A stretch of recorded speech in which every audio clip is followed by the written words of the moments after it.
Oh, hello there. I'm Bilchan. I'm Nimikung. I'm Banchan. In this class, I'll read to all of you. Chapter 11, Section 3 of The Adventures of Sherlock Holmes. As. Ah. The Adventures of Sherlock Holmes. Author Conan Doyle. Chapter 11, Section 3. Her. In only one matter has she ever gone against my wishes. My boy has asked her to marry him, for he loves her devotedly, but each time she has refused him. Drawn him into the right path, it would have been she. Marriage might have changed his whole life. But now, us. Too late forward, too late. Anne. Wiste. Holmes. Live under my roof. And I shall continue with my miserable story.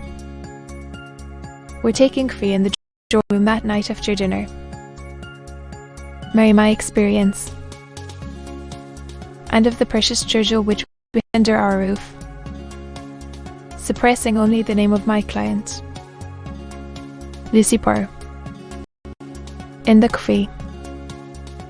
At, I am sure, the room. I cannot swear that the door was closed, and wished to see the famous Coronet. Disturb it. Where have you put it? Asked Arthur. Well, the house won't be burgled during the night, said he. I said, well, any old key will fit that bureau. Wild way of talking, so that I thought little of what he said. He followed me to my room. However, please, look here, said he with his eyes cast down. No, I cannot, I answered sharply. You have been very kind, said he. I must have this money. And a very good thing. Do, I cried. This. But she would not have me leave it a dictionary man, said he. I could not bear the disgrace. Well, and if you will not let me have it, Henri. For this is the third demand during the month. Have a farthing from me, I cried. Room without another word. When he was gone, I unlocked my bureau. That my treasure was safe. And I locked it again. To marry but which I thought it well to perform myself that night.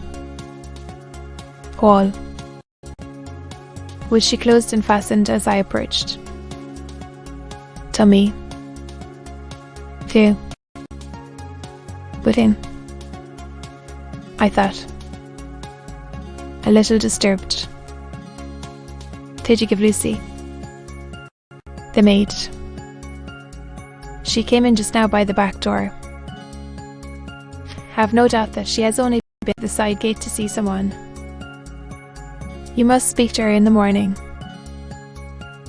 Perfect. Quite sure.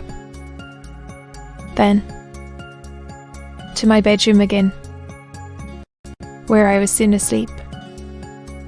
You everything. Wiste. Holmes. Which may have any bearing upon the case. On the contrary, which I should wish to be particularly so. Sleeper. And the anxiety in my mind tended, no doubt, me even less so than usual. About 2 in the morning. Then, I was awakened by some sound in the house. Was wide awaked. One door had gently closed somewhere. I lay listening with all my ears. Suddenly, to my horror, then extreme, I slipped out of bed, all palpitating with fear, and peeped round the corner of my dressing room door. "Arthur," I screamed. "You villain! You thief!" The ass was half up, as I had left it, and my unhappy boy, dressed only in his shirt and trousers, standing beside the light, holding the coronet in his hands, be wrenching at it, or bending it with all his strength. Cry dropped it from his grasp and turned as pale as death, snatched it up and examined it. One of the gold corners of the Beryls in it was missing. "You blackguard!" I shouted with rage. "You have destroyed it. You have dishonored me forever," he cried. "Yes, thief," I roared, shaking him by the shoulder. "My missing." "There cannot be any missing," said he. "There are 3 missing. And you know where they are. As a thief, you have called me names enough," said he. "Not stand it any longer. I shall not say another word about this business, since you have chosen to insult me." "Hands of the police," I cried, half mad with grief and rage. Was in his nature. "If you choose to call the police, time the whole house was astir." And girl, Mary was the first to rush into my room, and the sight of the coronet and of Arthur's face, and with a scream, fell down senseless on the ground. The house made for the police and put that investigation into their hands at once. When the inspector and a constable entered the house, Arthur, sullenly with his arms folded, him with theft. I answered that it had ceased to be a private matter, but had become a public one, since the ruined coronet was national property. I was determined that the law should have its way in everything. Said he, "You will not have me arrested at once. Yet await. Or perhaps that you may conceal what you have stolen," said I. And then, realizing the dreadful position in which I was placed, far greater than I was at stake, scandal which would convulse the nation. "But tell me what he had done with the 3 missing stones." "We'll face the matter," said I. "You have been caught in the act, and no confession could make your guilt more heinous.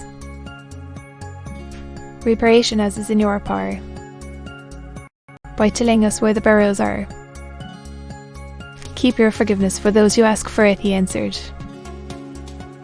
me with a sneer. Of mine to influence him. There was but one way for it. Hold in the inspector and gave him into custody. The house where he could possibly have concealed the gems. Them could be found. Our persuasions and our threats. This morning he was removed to a cell. And I, after going through all the police formalities, you to employ you to use your skill in unravelling the matter, have openly confessed that they can at present make nothing of it. Go to any expense which you think necessary. Of 1,000. My God, what shall I do? My honour, my gems, and my son in one night. Well, fool. Droning to himself like a child whose grief has got beyond words. Holmes sat silent for some few minutes, fixed upon the fire. "You receive much company?" he asked. "With his family and an occasional friend of Arthur's." "Several times lately." "No one else." "Arthur does." "At home." "She is of a quiet nature. Besides, so very on this matter, from what you say, Beryl, hardly consider that a conclusive proof." "Yes. Do you not think? Then, God bless you." "Aye. But it is too heavy a task." "At all? If his purpose were innocent." "Precisely. Guilty. Why did he not invite Aloud?" "Took up both ways. There are several singular points about the case. Likely story. As to wake a household. What did they say? Then, yes, they have shown extraordinary energy. And, my dear sir, said Holmes, if you or the police were at first inclined to think you to be a simple case, to me it seems exceedingly complex. What is involved by your theory? His bit went, with great risk, to your dressing room. Got your coronet of it. Went off to some other place. The 39. With such skill that nobody can find them. Danger of being discovered. I ask you now, cried the banker with a gesture of despair, if his motives were innocent. It is our task to find that out, replied Holmes. So now, you please, Wisty, hold her. We will set off for Streatham together. My friend insisted upon my accompanying them in their expedition. Enough to do, to which we had listened, appeared to me to be as obvious as it did to his unhappy father. Be some grounds for hope as long as he was dissatisfied with the accepted explanation. He hardly spoke a word the whole way out to the southern suburb, but sat with his chin upon his breast and his hat drawn over his eyes, sunk in the deepest thought, at the little glimpse of hope which had been presented to him. Even broke into a desultory chat with me over his business affairs. Railway journey and a short walk brought us to Fairbank, the great financier. Fairbank was a good-sized square house of white stone, a little from the road, a double carriage sweep, with a clad lawn, stretched down in front of two large iron gates which closed the entrance. The right side was a small wooden thicket, between two neat edges stretching from the road to the kitchen door, the tradesman's entrance. On the left ran a lane which led to the stables, and was not itself within the grounds at all, being a public, though little used, thoroughfare. Slowly all round the house, across the front, down the tradesman's path, and so round by the garden behind into the stable lane. He that Mr. Fire until he should return. To be continued.